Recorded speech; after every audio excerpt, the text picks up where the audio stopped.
All right, so I wanted to help you with what you're supposed to do with that data that you got in the lab in order to finish out this titration experiment. First off, calculation number 1, as well as calculation number 3, is just simple subtraction. We're trying to figure out how much of the stuff in the burette, that base that we are trying to find the molarity of in the burette, was actually used in the trial. And since we didn't start exactly at 0, 0, we need to subtract the final volume minus the initial volume. So the bigger number minus the smaller number is going to get us the volume used. And make sure that you show that work. Even if it's something simple you can do in your head, show that work in order to get full credit for that work. Also put a unit on your answer. Keep in mind all of this volume stuff that we've been using is in milliliters, and there's no need to turn any of it into liters for any of these calculations. Now, in calculation number 2, we're going to use the titration calculation, and your answer from number 1 is going to be your VB, the volume of base that was used. And you need to keep in mind that we are calculating the molarity of that base. So we are trying to find and solve for MB. So the VB is from the first calculation. MB is what we're looking for. And then our MA and our VA are actually waiting for you in the first 2 rows of this data table. Your MA is the concentration of your acid, that HCl, which for everyone was 0.500 for both trials. But then your VA is probably different for each trial.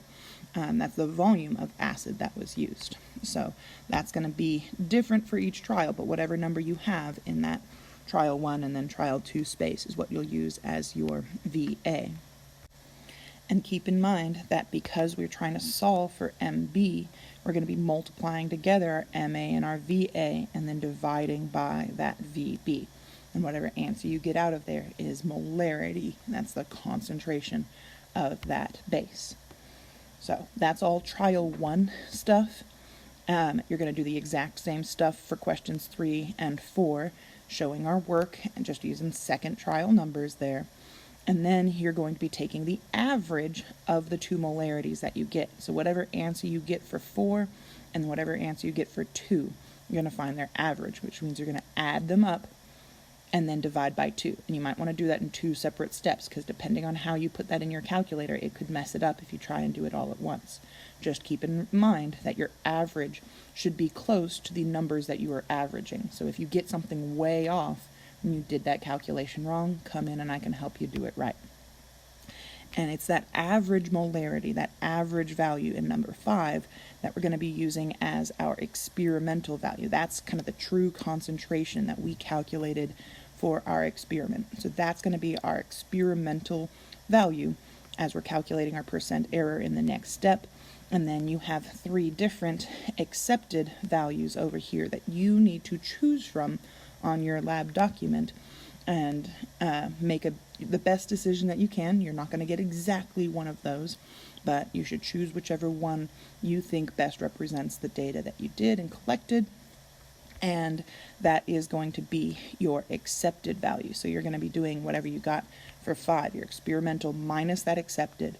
And kind of like when taking the average, you might want to do that subtraction first and push enter, finish that kind of addition subtraction part, and then do that dividing by the accepted value and multiplying by 100. Just order of operations gets weird if you don't either use parentheses around that subtraction or addition for the average, or just do it separately and push enter in between. So what you want to keep in mind about our percent error is this is measuring how much error you had. So you should have a fairly low error, especially since I did your lab procedure for you and I didn't make any huge errors in how we did it. So you should get a number close to 0, but it is possible that you could end up with a negative error, meaning that your answer is below what it should have been, below the accepted, which is perfectly fine. Leave that negative sign there if it's negative. If it's positive, that just means that the value you got was above what we should have gotten. It doesn't matter whether that error is positive or negative to me. I mean, in terms of how well you did on your lab. Positive 5% error is just as good, just as bad as negative 5% error. You're both 5% off of perfect. It's just the direction of the mistakes, the direction of the error is different. And that's all that that negative sign tells us. So that should finish out the first page and the calculations that you need to do. And then if you look at the next page, there's a couple of kind of what if questions that you need to answer. And for those first two problems, you can have a very, very simple answer. You can just say the molarity would increase or the molarity would decrease. All of these are just asking how your results would be affected by this type of mistake. And I tried to make it clear at the top of the page that results is our calculated molarity. So don't just tell me, oh, the volume would increase or decrease. I'm not asking about the volume. That might be true, and you might need to think through how that volume would change when I'm spilling and making mistakes like these in the lab. But then you need to make sure you carry that idea through from, okay, well, if my volume would increase, and especially bring it back over to our calculations, if you're multiplying by that volume and that volume is bigger, that would make your molarity bigger. If you're dividing by a volume, then that volume gets bigger, then that might make your molarity smaller. So you need to think about how that error, how that little mistake would propagate through to the molarity and how that would change the final molarity. But you can keep your actual answer simple. Even if you have to go through 2 or 3 steps in your head, all I need written down on your paper is either molarity would increase or molarity would decrease for those first 2 questions. Question number 3, though, does have 2 parts to it.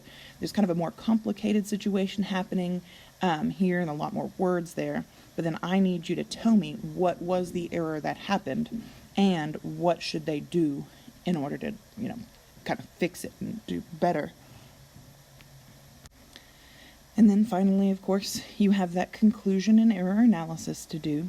And I didn't really put this in the slide originally when I showed people and talked about this in class, because I think I'm pretty specific in what I need from a conclusion and error analysis. There's a few key parts. I do need you to use complete sentences. This isn't just separate bullet-pointed questions. You need to kind of be summarizing the purpose of the lab and the process that was used. I don't need you to copy that procedure word for word. I don't care that we rinse the burette. I need you to kind of give us the TLDR of the lab. Say that we titrated an acid and a base using an indicator that turned pink, and then use the volume at that pink equivalence point in order to calculate the molarity of our base, perhaps.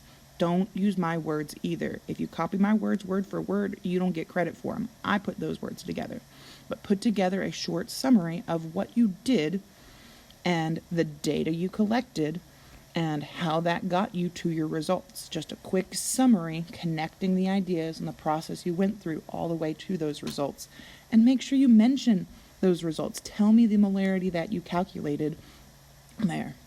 Then in your error analysis, you are going to remind me what that concentration is, along with the percent error, and you might even mention the assumed accepted value that you chose. This is what I calculated, this is what it really was, which gave me a 23% error or something, and then try and explain where I might have made an error, where you might have made an error that would have led to these results not being perfectly perfect, because I know the data I collected would not give you a 0% error. I know it's a little bit off. So you might rewatch that video, see if there's any point where things got a little bit off or where we could have made some better measurements and better values.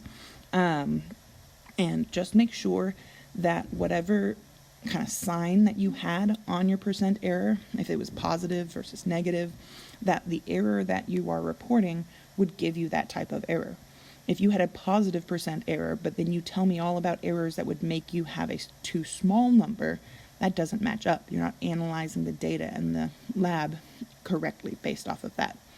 So it doesn't have to be super huge, super long, but make sure you have addressed the specific things that I've asked for in both the conclusion and error analysis in complete sentences, and that's all I can really ask for.